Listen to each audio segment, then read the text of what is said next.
अच्छा, अभी ये इंटरव्यू रिकॉर्ड हो रहा है तो बच्चे सबसे पहले ये जानना चाहते हैं कि दिलीप की नौकरी लगी है सीनियर सीसीटीसी पर, यानी लेवल 5 की नौकरी। फिर से यस एनटीपीसी की सर। भर्ती आ रही है, बच्चों के अंदर उम्मीद जगी है, वैकेंसीज कम है ज्यादा है, वो मुद्दा नहीं है। मुद्दा ये है कि हमें पढ़ना कितना है। पेड कोर्सेज में पढ़ सकते हैं, कहीं ऑफलाइन पढ़ सकते हैं, या फ्री कोई पढ़ा रहा हो, पूरा सिलेबस जरूर हाँ, मैंने नॉर्मलाइज करके मेरे 94 या 95 नंबर नॉर्मलाइज स्कोर थे उसमें। कम पढ़िए लेकिन मॉक टेस्ट ज्यादा लगाना। और मेरा मॉक टेस्ट ही सर, ये जो सिलेक्शन में है वो मॉक टेस्ट ही अहम रोल जो है सो निभाया है सर सिलेक्शन में। थोड़ा सा दिक्कत आ गई है कि यूट्यूब पे सपोज क्लासेस देख रहे हैं, उसमें ऐड आ गया, फिर से रील उसमें शॉर्ट्स देखने लगे।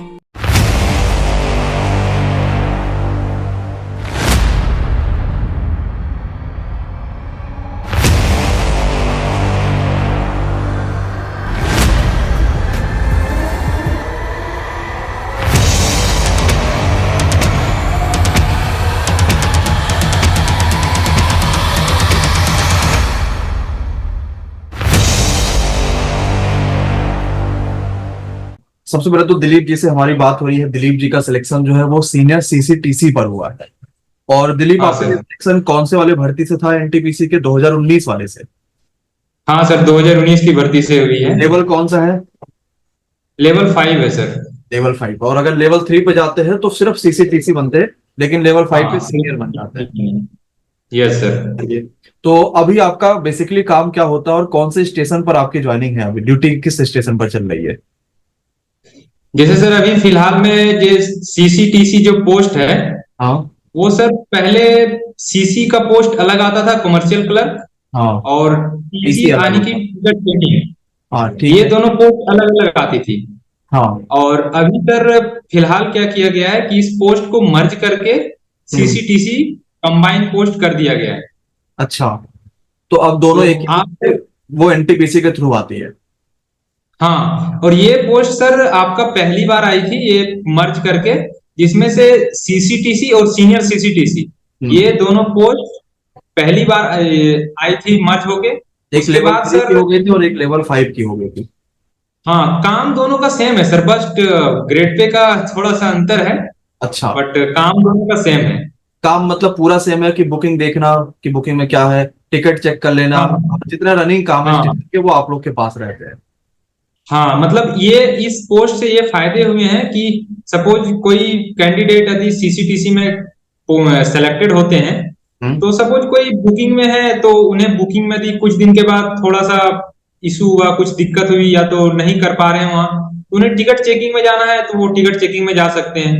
अच्छा। या तो किन्हीं को टिकट चेकिंग में है और उन्हें बुकिंग में जानी है तो वो बुकिंग में जा सकते हैं। लेकिन पहले ये चीज नहीं थी। हम्म। पहले आप टिकट चेकिंग में आए हैं तो हम्म। आपको टिकट चेकिंग में ही हॉल लाइफ रहनी पड़ेगी। हाँ, वो थोड़ा तो अलग था ये ना, सीसी सीसी अलग हो जाता, टीसी अलग हो जा रहा था। अच्छा, आपकी ज्वाइनिंग हाँ, कौन से जोन में, कौन से स्टेशन पर है अभी आपकी ज्वाइनिंग? मैं सर आरआरबी कोलकाता से हूँ, खड़गपुर डिवीजन, जहां आपने जाना भी होगा कि एमएस धोनी जहाँ पे टिकट कलेक्टर थे, उसी हाँ हाँ स्टेशन पे हाँ मैं हाँ भी हाँ। कार्यरत हूँ। तो चलिए, ये बहुत एक बढ़िया। हमारे लिए सौभाग्य की बात है। और क्या, बिल्कुल सही बात है। तो क्या मूवी की शूटिंग वूटिंग में वहां पर वो लोग आए थे या नहीं आए थे? लेकिन वो तो मूवी काफी पहले बन गई थी। अनु, मूवी तो बहुत पहले बन गई सर। धोनी के कोई दोस्त हैं, प्रकाश जी हैं, वो मिलते हैं कभी कभार। अच्छा अच्छा वो अच्छा। धोनी के दोस्त हैं, खासा दोस्त है वो। अच्छा वो भी टिकट टिकट चेकिंग में ही है वो। अच्छा। तो अभी स्टेशन पर और किस धोनी की वजह से और भी कुछ ऐसा है कि कुछ अलग सा स्टेशन पर करा गया है उनके लिए, या डेडिकेट उनको करने के लिए? नहीं, वैसा कुछ नहीं है। फोटो वगैरह लगे हुए हैं उनके नाम से, स्टेडियम का नाम भी रखा गया है यहाँ पे जितने हाँ। सारे हैं। तो हम्म। ये एक प्लस पॉइंट है। अच्छा, आप बता रहे थे दिलीप कि आरआरबी कोलकाता में अभी आपकी ज्वाइनिंग है, और आप रहने वाले यस, कहाँ के हैं? मैं झारखंड से रहने वाला हूँ सर। झारखंड के रहने वाले, तब तो बहुत बड़ी समस्या नहीं कह सकते, ठीक रहा मतलब मामला ये। हाँ नहीं सर, एक्चुअली ये चीज मैं सबसे पहले जो भी एक स्टार्टिंग में थोड़ा सा कॉशन के रूप में जो भी एस्पिरेंट हैं उन्हें बता देना चाहता हूँ। हम्म। क्योंकि सर एक्चुअली होता है कि हम लोग जब इस तैयारी में रहते हैं, जॉब के दौर में रहते हैं, हम्म। तो हम लोगों को ये चीज फील होता है कि हम कहीं भी नौकरी कर लेंगे। हम्म। ये सर मैंने पर्सनली फील किया, और मैंने ये देखा है कि हम्म। कहीं भी नौकरी कर लेंगे।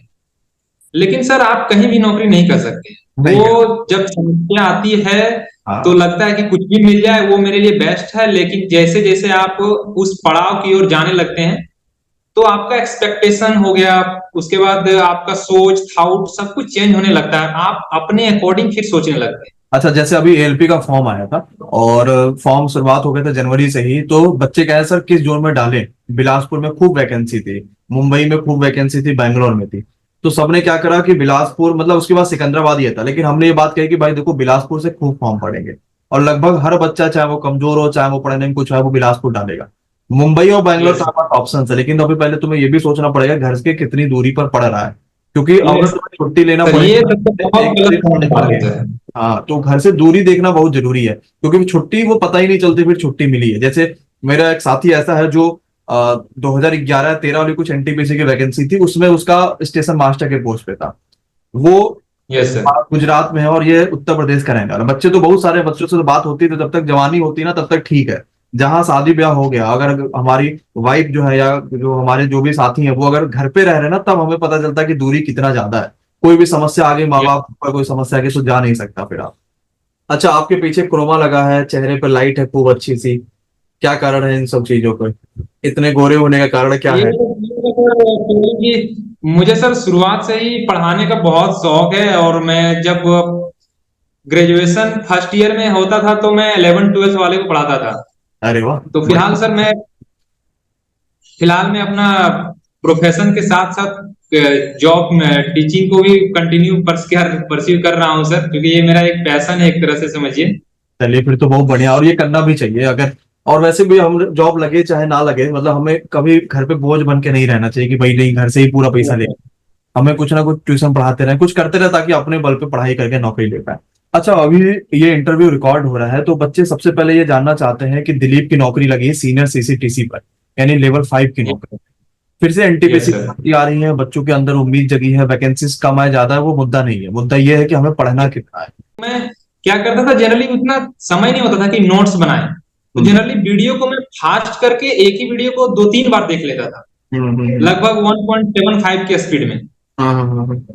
उससे क्या होता था कि एक वीडियो को जब हम 3 बार देख लेते थे तो मुझे याद हो जाता था, चाहे जीके जीएस का हो, साइंस का हो, करंट अफेयर का हो।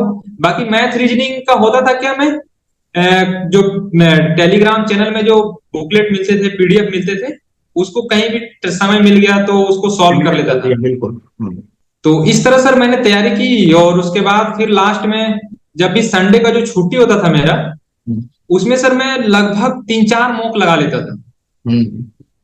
कि पूरे सप्ते का मॉक जो, क्योंकि उस तरह करके मुझे 1.5 घंटे का समय जो है लगातार मिल नहीं पाते थे, जिसके कारण उसको मॉक लगा के फिर एनालाइज करना। तो संडे को जो टाइम मिलते थे उसमें से मैं लगातार 3 4 मॉक लगा के उसका एनालिसिस कर देता था। तो मुझे ये एहसास हो जाता था कि मेरा कहाँ पे लो फॉल है और कहाँ पे मुझे मेहनत करनी है। और टेस्ट सीरीज लगाना आवश्यक भी खूब है। अगर बच्चा टेस्ट सीरीज नहीं लगाएगा तो अंतिम समय में पास नहीं कर पाएगा। टेस्ट सीरीज से गलती समझ पाएगा, एक्यूरेसी आएगी, स्पीड आएगी, वही जरूरी है रेलवे में। क्योंकि पढ़ तो सब रहा, इतने सारे बच्चे फॉर्म भरते हैं, उसके बीच में आपको सिलेक्शन लेना, क्वालिटी मॉक टेस्ट देना बहुत जरूरी है। कम पढ़िए लेकिन मॉक टेस्ट ज्यादा लगाना, और मेरा मॉक टेस्ट ही सर ये सिलेक्शन में है, वो मॉक टेस्ट ही अहम रोल जो है सो निभाया है सर सिलेक्शन में। तो एनटीपीसी की हमें लग रहा है आपने शायद, जो हमारा रैंकर्स था मंजिल, वो भी आपने लिया होगा। हाँ सर, वो रैंकर्स जो था वो उसको भी मैंने सर परचेज किया था। हाँ, तो आपने टेस्ट सीरीज, क्योंकि रैंकर्स के ही बच्चे जो है वो लगातार उनसे बात हो रही है लगातार, क्योंकि पर डे समझ लीजिए कि लगभग 2 से 3 बच्चों से बात होती है जो सिलेक्टेड है। वो सब रैंकर्स वालों ये के, रैंकर्स के ही हम लोग डाटा निकाल रहे हैं, उनके डाटा को टीम कॉल करती है, सिलेक्शन होती है, बधाई देती है, सारी चीजें होती है। और सबसे देखिए समस्या आती है एनटीपीसी में जीके जीएस पे, कैसे मजबूत करा आपने जीके जीएस अपना? जीके जीएस को सर जब शुरुआत से जब तैयारी कर रहे थे तो लूसेंट का जो बुक है हाँ। वो तो सर एक तरह से समझ लीजिए कि यदि आप रामबाण। न्यू है, हाँ। रामबान है सर, उसके बाद आप किसी किन्हीं भी सर टीचर का क्लास देखते हैं, या तो आप करंट अफेयर के साथ, बहुत सारे आज के डेट में टीचर हैं जो करंट अफेयर के साथ जीके जीएस को कंबाइन कर देते हैं, तो हाँ। आप उसको भी ले सकते हैं। हम्म। प्लस सर आपको कंटिन्यू रहना ही पड़ेगा। और साइंस की बात जहां तक आए तो साइंस को आप जो फिजिक्स वाला पोर्शन है और बायोलॉजी वाला पोर्शन है, इसमें आपको थोड़ा सा लीड लेना पड़ेगा, क्योंकि फिजिक्स और बायोलॉजी थोड़ा सा ट्रिकी नहीं है। केमिस्ट्री में बहुत सारे कभी कभार इक्वेशन आ जाते हैं तो थोड़ा सा आप उसमें लैग कर सकते हैं, बट फिजिक्स और बायो में आप लीड ले सकते हैं सर। बिल्कुल दिलीप जी। और साइंस के लिए मतलब मुझे ये लगता है कि जीके जैसा बच्चों को ये करना चाहिए कि जैसे आपने बताया लूसेंट ले लिया, कोई किताब ले लो, वो पूरा पढ़े जरूर सबसे पहले बेसिक से। हाँ वो पढ़ने के बाद यूट्यूब पर चल रहा है प्रैक्टिस सेट लगाए और मॉक टेस्ट से अपनी गलतियां पहचाने। लेकिन सबसे जरूरी चीज हाँ है वो कहीं पेड कोर्सेज में पढ़ सकते हैं, कहीं ऑफलाइन पढ़ सकते हम्म, हैं, या फ्री कोई पढ़ा रहा हो, पूरा सिलेबस जरूर हाँ करें। अगर हम सिलेबस नहीं कवर करेंगे तो सब कुछ धारा का धारा रह जाएगा। जीके जितनी ब्रॉड चीज है कि अगर हम किसी भी चीज का ये कवर करेंगे तो सब बेकार हो जाएगा। अभी कल मेरी इंटरव्यू हो रही थी एक बच्चे से, दीपक नाम है, और वो बच्चे का अहमदाबाद डिवीजन में सेकंड रैंक था। उसने जो एनटीपीसी का पेपर 100 नंबर का जो पेपर आता है प्री वाला, उसमें उसके 93 नंबर। हाँ जो मेंस का पेपर हाँ सर, मैं भी 100 आता है उसके 107 नंबर। एनटीपीसी का प्री का जो मार्क्स है सर, वो मैं भी बता दूं तो मेरे भी, मैंने नॉर्मलाइज करके मेरे 94 या 95 नंबर नॉर्मलाइज स्कोर थे उसमें। तो ऐसे इतने सब मतलब ऐसे लोगों से बात करने में अच्छा भी लग रहा है। मतलब बच्चे जब इस तरीके से या आप जैसे लोग इस तरीके से जब बेहतर मेहनत करके सफलता हासिल कर, तो अच्छा भी लगता है और दूसरा सुनना भी चाहता हूँ। तो बच्चे चाहते भी हैं कि भाई दिलीप जी का सिलेक्शन अब हो गया है, दिलीप अब आगे आने वाले सभी साथियों को अपने बताएं कि क्या पढ़ना है क्या नहीं पढ़ना है, इस तरीके से। दिलीप आपके पापा मम्मी क्या करते हैं? दोनों, मम्मी पापा, मम्मी तो घर में रहती है, पापा किसान है। अच्छा, कितने भाई बहन है आप लोग? 3 भाई हैं, एक बहन है। 3 भाई हैं और एक बहन है। यस सर, कंप्लीट कर लिए यानी और यानी उसके आपके बाद। ऊपर ज्यादा है तो घर पे पैसा भेज रहे हैं आप?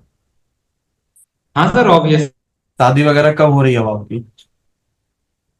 शादी वगैरह सर फिलहाल तो वैसा कोई इंटेंशन नहीं है सर। फिलहाल 2-4 साल तक नहीं, तो इसके ऐसा लिए कुछ। इंटेंशन नहीं होता भाई, ये तो करना पड़ेगा, है ना। माँ बाप को पैसों से आर्थिक सहायता तो कर ही रहे हैं, अब उन्हें जो है थोड़ा सा हाथ पैर से भी सहायता मिल जाए कि कम से कम जो है आ गया कोई जो घर पे बना रहा है खा रहा है।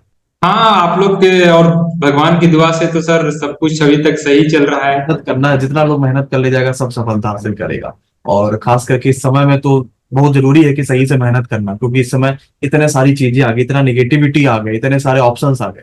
सही ऑप्शन तलाश ये पाना सबसे जरूरी चीज है। उस समय तो जब आप लोग थे ये तो इतने ऑप्शंस नहीं थे यूट्यूब में 2021-22-23 में, फिर भी थे बहुत सारे लेकिन उतने भी नहीं थे। लेकिन अब तो बहुत सारे ऑप्शंस आ गए हैं और सही ऑप्शन उसमें से तलाश कर पाना ये सबसे जरूरी तो है। कोई भी बच्चा विदाउट किसी भी कोचिंग का फी पे किए हुए, वो सर आराम से अपना सिलेक्शन ले सकता है। चाहे ये मैं रेलवे की नहीं बात कर रहा हूँ, रेलवे, एसएससी, बैंक, कुछ भी जो वनडे एग्जाम है, की परीक्षा उसका सिलेक्शन वो बिना सिलेक्शन ले सकता है सर, बशर्ते उसे अपने आप पे कंट्रोल होना चाहिए। एक्चुअली होता क्या है, अभी का जनरेशन थोड़ा सा दिक्कत आ गई है कि यूट्यूब पे सपोज क्लासेस देख रहे हैं, उसमें ऐड आ गया, फिर से रील, उसमें शॉर्ट्स देखने लगे, पता चला कि उसमें से मूवी फिर का से। ऐड कहा तो इस पूरे मूवी को निपटा ही देते हैं। हाँ, तो उसके कारण आप डाइवर्ट हो जाएंगे, तो फिर आप, और एक्चुअली सर आप एक बार यदि पढ़ाई से डाइवर्ट हो गए तो फिर आपको प्लेटफॉर्म पे आने में बहुत समय लग जाता है सर। ये हम्म। चीज फील नहीं होता है, लेकिन जब आप उस चीज के रेस में रहेंगे तब आपको फील होगा। क्योंकि जब आपको कोई गम ही नहीं है सिलेक्शन का, आपके ऊपर लाइबिलिटी नहीं है, तो हम्म। आपको आधा घंटा पढ़े या कुछ भी ना पढ़े कोई फर्क नहीं पड़ता है। दिलीप जो है, और नए जितने बच्चे सिलेक्शन लेना चाहते हैं, नए जितने बच्चे पढ़ाई करना चाहते हैं, आप उनके लिए क्या संदेश देना चाहते हैं दिलीप? तो उनके लिए मेरा एक ही मैसेज है कि आप किसी भी प्लेटफॉर्म से जुड़िए। हम्म। आप सबसे पहले अपने टीचर जो हैं उन पे भरोसा कीजिए। बिल्कुल। सबसे पहला जो है वो बिलीव होता है सर, हाँ। कि हाँ हमारे जो टीचर हैं वो जो पढ़ा रहे हैं, क्योंकि हमारे जो टीचर जो भी हैं जो हमारे सामने खड़े हैं, वो हाँ। कहीं ना कहीं हमसे एक अक्षर भी यदि ज्यादा जान रहे तभी वो वहां पे खड़े हैं। हम्म। तो उन पे सबसे पहले बिलीव कीजिए। जो भी कोर्स को परचेज करते हैं उसको आप कंप्लीट करें, और उसके बाद आदि आपका कोर्स 75% के अप्रोक्स हो गया है, तो हाँ। आप मॉक टेस्ट में जो है सो सर मूव कर जाएं। और हर हर दिन मॉक टेस्ट नहीं लगा सकते हैं, तो आप एक दिन छोड़ के एक दिन मॉक टेस्ट लगाएं।